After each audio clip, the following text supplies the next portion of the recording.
Dinas Kesehatan Kabupaten Bandung Barat bakal mendatangi para pedagang Ciki Ngebul. Para pedagang jajanan ini diminta untuk memahami mengenai bahaya cairan nitrogen yang terkandung di dalamnya.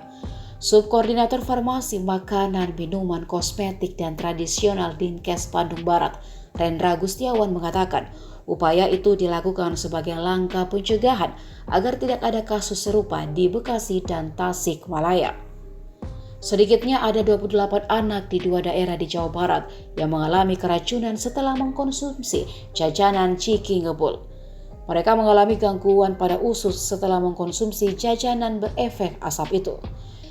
Menurut Rendra, organ usus pada usia anak-anak lebih lemah ketika cairan nitrogen itu dikonsumsi.